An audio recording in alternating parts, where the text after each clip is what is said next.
Busisiwe, what's the latest where you are? A very good afternoon, and indeed the President is expected to be part of a dialogue that is aimed at finding solutions and ways to protect women against gender-based violence. Lusikisiki is one of the rural areas in the province where many women are killed, accused of practicing witchcraft, as you put it. Many elderly women here stay alone and they often fall victim of gender-based violence. We spoke to some of them where you could see that some are not reporting these cases because they don't want to be judged by the communities they lived in. It would seem like gender-based violence has been something that these communities now treat as something that is normal, and it would be abnormal for them to report such cases. But with me now I have the Premier of the Eastern Cape, Oscar Mabuyane. Premier, thank you so much for your time. These are the areas where we hear stories of how women get killed on a daily basis. They've been crying out for help. What is the plan for the province to protect these women? Well, firstly, I think it's a very sad situation that has been happening here, as you have just alluded to. It has been really happening unabating, and now we have been calling that that time has arrived to stop this ongoing scourge in this area. The issue of the femicide, the gender-based violence, young women who are forced to marry old men in this area, the continuous abuse that we have heard about, we have seen terrible things happening on women in this area. It is also high up there. If I'm right, it's number 16 in the states that has been released by the South African Police Services. That includes Mthatha as well up there. So it's a situation that needs our collective effort. We've been talking about it. We are mobilizing the community, NGOs, society at large, traditional leaders, all of us working together to confront this and deal with it once and for all. We've created this platform today for President to hear the situation from women themselves, not excluding men who have been actually progressive enough to call for an end to this ongoing problem here. So today, this afternoon, President will have this afternoon as part of this attempt to really stop this problem. It's going to be a first dialogue after all what we have seen post Mkhwejana funeral, post Baby Lee, and a number of other people who were just killed by men. The province is also doing its level best. It has been unfortunate that from a capacity point of view, the province has been challenged as well. If you look at the issues of DNA laboratories that we were not having as a province, you need to go to Cape Town to get those kind of tests that you need. We're working on that. We've called the departments relevant to establish those immediately, because we must deal with this issue. We must actually fast track the process of attending to these cases, get proper investigations done, and cut out all these men out of the society. We can't allow. We've got a child here who was raped, a 6-year-old child who was raped by a government official, a special advisor, a senior government advisor in education here in this area. President is going to visit that family as he lands this afternoon. So it's a very bad situation, terrible that has been happening. But I believe that these are situations that are surmountable. We can be able to deal and confront this issue as government working with the society.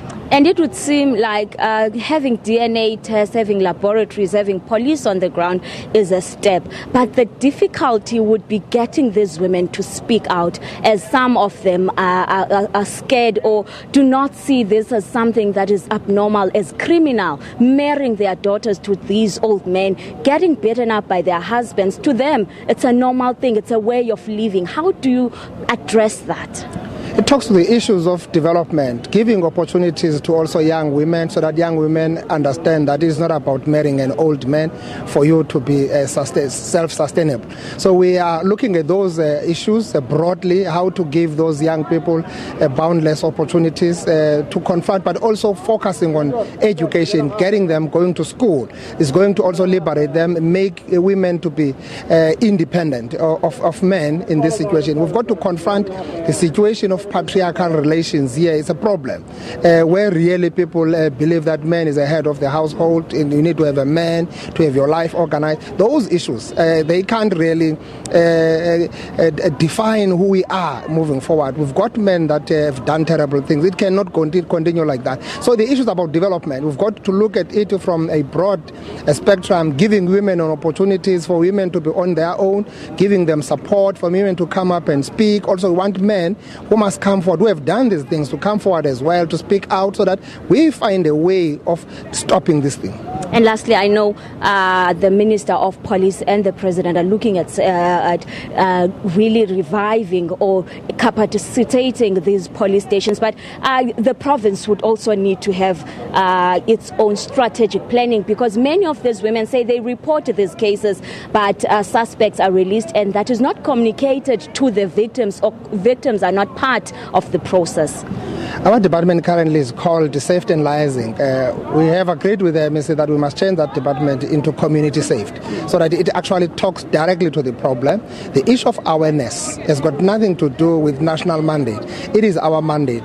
It is part of the electoral mandate in the 7 priority areas that we must look at the safety of our communities as a province. We've got to actually check up, pull up our socks and get involved. Work with SABC as we're already doing on the ground. We are mobilized, moving around, dealing with these issues, focusing on issues of dealing with drugs that are all over in our communities, the abuse of alcohol, all those issues that sometimes are used as scapegoats when men do these funny things to our women. So we are basically looking at those issues holistically so that we cut out all the unnecessary things that make people to behave like animals. So men must be men must be men enough to understand that they've got a huge responsibility in our society, but the women must also be on their own. Women must stand up, must not accept, must not be submissive, must not always succumb to wrong things. I'm sure you get in a lot of problems with the priests when saying that women must not be submissive. Thank you so much for your time, Premier Oscar Mabuyane, saying the first step would be changing the Safety and Liaison Department to Community Service Department so that it deals specifically with communities, and indeed communities are in trouble in the Eastern Cape, especially the most rural communities where elderly stay alone, but many in the Eastern Cape in rural areas do not see anything wrong with men beating them, with men doing as they please. And in fact, there are cases where even when a man rapes a young child, the family would go with a goat or a sheep to that family as a symbol of apologizing to the family, to say, let us move on.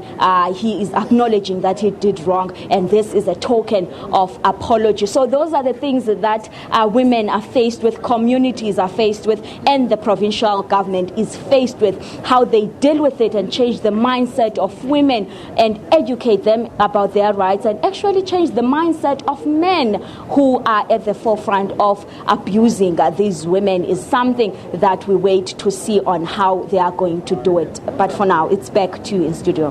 Thanks very much, Busisiwe, for that report. We're going to go for a quick break. More news for you thereafter.